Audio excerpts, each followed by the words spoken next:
Welcome to the deep dive. Today, we're embarking on what I think is a really vital mission.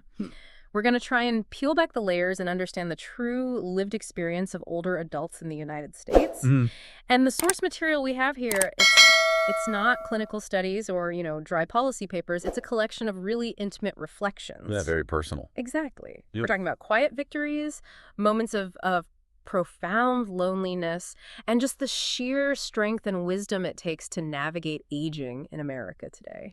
I think that's the key. It's so easy, when we're all busy running on the clock, to think of old age as this abstract thing, a faraway land we'll deal with later. Something that happens to other people. But for millions of elderly people, that future is right now. It's today. And their reality is, well, it's incredibly complex. It's defined by so much change and often a lot of unexpected pressure. So our goal here is precision. We're going to synthesize these stories to really get at the emotional weight of it all, the structural loneliness that's kind of built into our culture, and the very real financial pressures they face. Okay, let's unpack this. The idea is that you, our listener, are going to get this essential knowledge quickly, but also thoroughly, and with genuine human context. I agree, and I think the material is unique because it forces us to go beyond just the logistics. We tend to focus so much on the mechanics of aging, Like Medicare housing standards, that kind of thing. Exactly, and we forget the internal life. What's so fascinating here is the effort to just slow down, to listen to these hidden stories. Yeah. We absolutely have to understand the practical realities, how housing costs eat into a fixed income, how social structures can fail people, but we always have to connect that back to the emotional core. Which is? The deep-seated human need for connection, for purpose, and for their memories to be honored. The richness of this deep dive, I think, is going to be in synthesizing those two perspectives. All right, so let's dive in.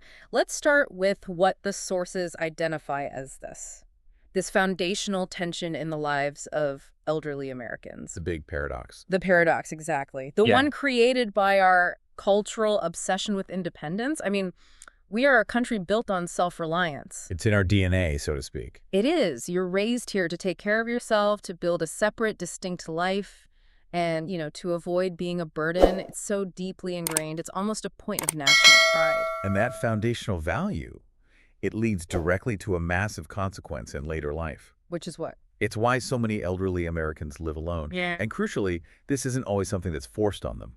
Right. It's often by choice. By choice, or at least by a kind of cultural acceptance. It's this unspoken agreement that each generation should have its own independent space, its own rhythm, even if that means physical distance. That's a really important nuance because the sources confirm that this independence, it gives them something real, a tangible benefit. Seniors genuinely report liking this setup. They appreciate the silence. They love having their own personal routine. And the dignity. The dignity of still being the absolute captain of their own ship, right? Making all their own decisions without needing to get approval from their adult kids. It's a continuation of the self they've always known. But the sources draw a very sharp line here, though. While the mind, appreciates that control, the heart often suffers the consequences. And we see this huge, crucial contrast. Despite that fierce appreciation for being independent, there's always what they call that small ache, that profound, quiet wish. And the language they use to describe that wish is just. It's almost cinematic. It's the desire to hear footsteps in the hallway again, to hear a door open and a voice say, "Mom, Dad, I'm home." It's so powerful. It's not, a desperate plea for someone to be there 24/7, but it's that deep, primal need for the validation of presence, a sign that the world outside that door remembers you exist. And it's critical to clarify that the desire isn't usually to actually move in with their children. No, of course not. Because that would mean sacrificing the very dignity they cherish. Yeah. What they crave isn't relocation, it's simple human connectivity. A voice. A moment of warmth. A spontaneous moment of warmth to just break the silence. But when that moment is absent, or it's always strictly scheduled, that quiet ache starts to morph into something much, much more insidious. And that's where we hit the absolute core finding of this material. The sources, they don't mince words at all. They label loneliness as the biggest epidemic among the elderly in America today. Bigger than anything else. It's prioritized above disease, above hunger, even above physical pain. And the reason why, it's the American way of life, that busy, hyper-scheduled culture we all live in. That's the engine driving it. It is the relentless pace. We are a society that measures productivity by activity. By being Right. busy. Children have complex jobs. Grandchildren are in rigorous school schedules and extracurriculars. Everyone is locked into a digital or a physical timetable. And this just creates a cultural vacuum around the older generation. And it's not malice. No, not at all. It's structural attrition. The world is simply moving too fast to slow down for the elderly person who is just waiting at home. And the ways this manifests they're truly heartbreaking, especially the specific details in the sources. We're talking about seniors who measure their communication in days, not hours. Going days without speaking to anyone. Going 3, 4, 5 days without exchanging any meaningful words with another human being. This isn't just sadness, it's a kind of sensory deprivation that has to affect their physical and cognitive health. Indeed. The isolation becomes so extreme that it actually flips the sensory experience. We hear that visceral quote from one person. Which one was that? I'm not angry at my children. I understand they're busy, but sometimes the silence in this house is so loud it wakes me up. That is loneliness manifesting physically. It's a cognitive burden. The silence becomes an entity, a constant oppressive weight in the room. So let's unpack what loneliness looks like according to these sources, because it's not always, the stereotypical dramatic thing. It's subtle. Very subtle. It's the old woman who slowly eats her dinner, stretching the meal out over an hour just to extend the activity. Or the man who sits staring at the same paragraph in a book for hours. And it's not because he's struggling to read. Right. It's because he has no internal urgency to finish. There's nothing next. And then there's the common phenomenon of the television. It's not that they're necessarily engaged in the show. No, it's just noise. It's turning on the TV not to watch, but purely to have a surrogate human voice, a presence, to make the room feel less empty. The TV becomes a noise blanket against the crushing volume of that silence. And this directly connects back to you, the listener, and how you move through your day. If you've ever found yourself in one of those long conversations with a stranger, a cashier, a clerk at the pharmacy. Someone at the post office. Yeah, that interaction, it might just be their lifeline. It changes the entire dynamic of public interaction, doesn't it? Yeah. That cashier is providing an essential, though probably accidental, human service. Yeah, totally. For someone who has gone days without speaking, that transactional moment, talking about the weather or the price of something, that may be the only conversation they have until they go to bed. Understanding that context really elevates a simple exchange into this profound opportunity for connection. If you really believe that loneliness is the biggest epidemic, then simple presence is the most powerful antidote we have. Okay, so let's transition now from that structural solitude to the physical space that contains it. The home. The home. And our sources introduce this beautiful, really poignant metaphor that reframes the whole concept of home in old age. The elderly person's home is a museum. But not of objects. Not of objects, but of memories. It's a crucial psychological defense mechanism. It's an act of self-preservation. This house isn't just shelter. It's a living library of their entire history. Its value is totally non-monetary. Completely. We're talking about specific granular objects that function as memory holders. Exactly. I mean, think about the specific examples they detail. The big dining table that now only seats one, but it once hosted 20 people for holidays. Or the discoloration on the wall where a favorite painting used to hang. Or the old, worn sofa that still has the indentation of where family members always sat. The imprint of a life that once filled that room with chaos and energy. The inanimate objects are charged with presence. And this brings us to that wonderfully insightful anecdote about Eleanor. Oh, I loved this part. She didn't see her situation as isolation, but as a form of companionship with her own past. She defined it perfectly. She said, "I don't live alone. I live with all the versions of my family that once lived here." Had such a powerful reframe. That statement just reframes the past entirely. Yeah. When the sun hits the dust motes just right, she can almost see her kids running through the hallway again, or smell the cookies her spouse used to bake. So for her, the memory isn't a painful reminder of loss. No, not at all. Instead, it's described as a companion, a soft blanket she wraps around herself when she feels cold. It's an act of deep comfort. The whole house is just saturated with what they call the scent of their life. Mm-hmm. Every corner, every door jamb, every scuff mark on the floor whispers a memory. It keeps a story alive that might otherwise be forgotten by the busy outside world. And this explains the ferocity of their fight to stay in their own home. Even when it's too big or the maintenance is overwhelming or they can't handle the stairs. Exactly. It's not just about comfort. It is fundamentally about preserving their identity. I think that's the key. Precisely. When external validation and connection are scarce, when the phone doesn't ring and the kids don't visit, that often staying in the home becomes an essential active act of self-preservation. So the outside world might just see them as an old person? But within those walls, every object validates every version of themselves they've ever been. The young newlywed, the overwhelmed parent, the person who signed the first mortgage. The house holds their story together. It holds their narrative together when the people who shared that narrative have moved on or are too busy somewhere else. The sheer psychological weight of abandoning that museum is what keeps them rooted there. So it's less about square footage and more about memory storage. Yes. If they leave, they risk not just losing their belongings, but shattering the physical containers of their own identity. Okay, so we have to transition now.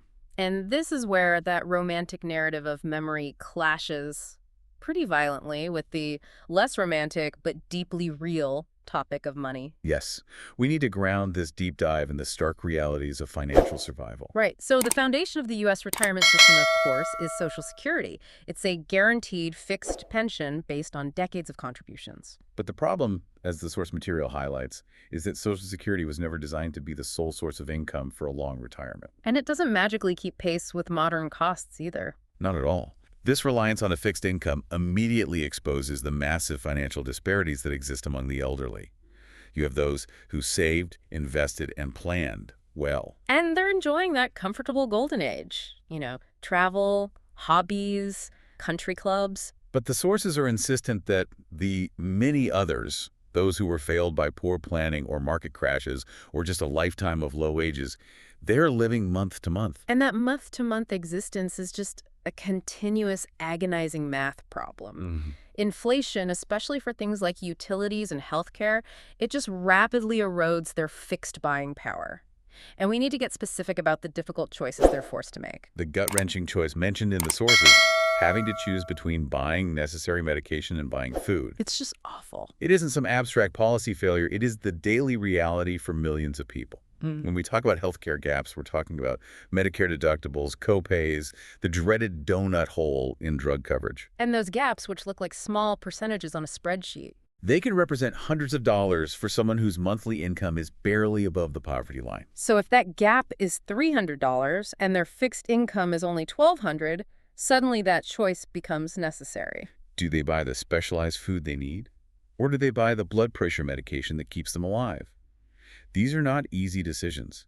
They are acts of triage that define their daily life. And this relentless pressure, it explains the phenomenon of seniors still working. We see them everywhere. At the big box store checkout, the library, the coffee shop. And the sources emphasize this is not a choice for leisure or mental stimulation or just staying active. It is pure economic necessity driving a tired body back into the workplace. It speaks to a profound, unspoken strength. There's this hidden quote that just encapsulates it perfectly. What's that? My body is tired, but my bills don't care. Wow. That sentence just carries the full weight of economic necessity, doesn't it? It's the realization that biological reality has to bend to financial demand, even in the final years of your life. And this is where the concept of poverty wears a polite mask comes into sharp focus. Right. The financial strain is often invisible because the elderly are culturally inclined to maintain dignity and self-reliance to mask their distress. It doesn't look like abject destitution. It looks subtle. We should probably unpack what that polite mask actually looks like in practice. Yeah. It's the ritual of counting coins, not because they're eccentric, but out of necessity, agonizing over whether they can afford that extra pack of butter. It's the calculated use of resources. Keeping the thermostat set uncomfortably low in the winter, or waiting until the last possible minute to fill a gas tank just to defer the expense. Or maybe it's the social strategies they use. Like what? Like insisting on taking the bus everywhere because they had to drop their costly car insurance and upkeep, No. but framing it as being greener or enjoying the scenery. And most tragically, it's the silence around their own health. Skipping doctor visits or necessary procedures because they know a single large copay could bankrupt them. So they just bear that worry privately. They bear it privately, maintaining their dignity even as their finances are crumbling.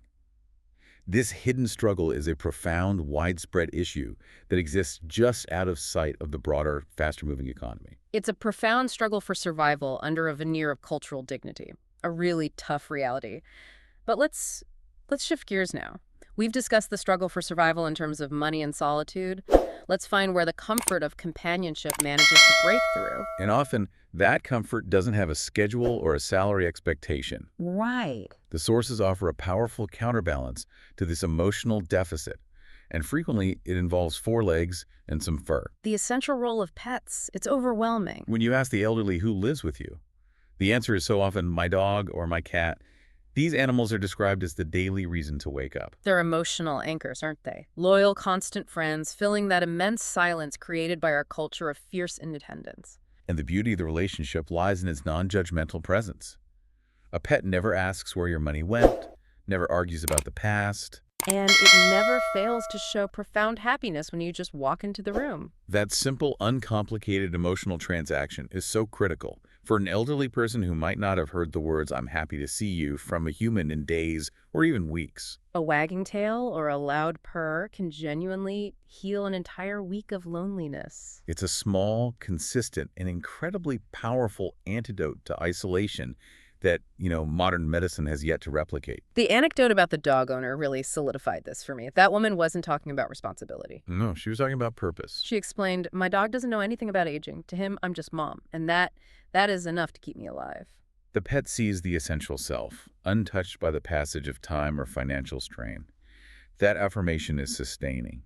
And this idea of sustaining the self, it leads directly to the second revelation in this section, the mastery of simple joys. Yes.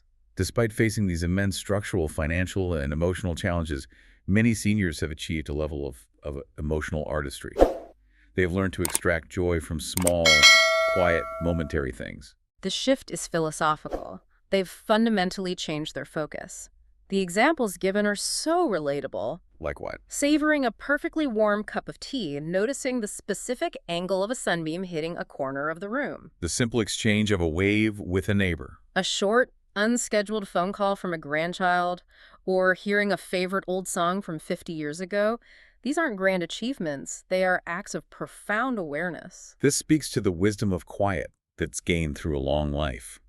The world has naturally slowed down for them, and in that enforced quiet, they learn to hear their own internal voice again. Yeah. The sources highlight that they learn profound self-forgiveness and the ability to let go of external pressures and past grudges.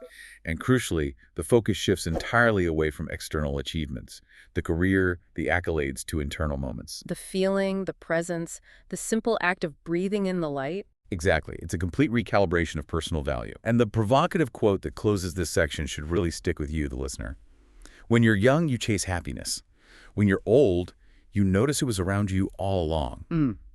It's a lesson earned through decades of perspective, realizing that the greatest joys are ambient, not manufactured. Okay, but we have to acknowledge that in the U.S., our cultural commitment to independence means that, well, the strong, large, multi-generational households you see in other parts of the world. Where isolation is naturally mitigated. Right. Those are simply absent for most Americans. But the system has created a kind of replacement structure to address the isolation we detailed earlier. And that replacement structure is the dedicated community center for seniors. Right. The sources present this as the essential American solution to isolation. It provides a structured, intentional environment where connection is, engineered to thrive. The centers are a deliberate counterbalance to isolating nature of living alone in a busy society. And the scope of offerings they detail shows that these are far more than just social halls. They're hubs for learning, physical activity, skill development. Low-impact yoga classes, painting workshops that engage creativity. Book clubs that foster intellectual connection, structured walking groups, traveling programs, dance lessons, and volunteer opportunities that restore a sense of purpose. And the effect of joining is transformative. The sources report that seniors who become active participants in these spaces literally look younger in spirit. They're laughing, they're engaging in stimulating conversation, and most powerfully, they're actively making new friends, something many of them thought was impossible in their 70s or 80s. They're rebuilding the social matrix that life's busyness stripped away from them. The community center structure is also essential because it normalizes the possibility of new growth and connection late in life. Yeah, the source material confirms the possibility of romance, of new love at 70, 80, or 90. As they note, the heart doesn't follow the rules of time. It's a powerful validation that the fundamental human capacity for connection and intimacy remains vibrant, regardless of physical age or what society expects. The transformative power of this structure is summed up perfectly by what one gentleman said. What was that? He said, "I thought my life was closing down. Then I joined the senior center, and it opened back up." It shows that connection isn't just palliative.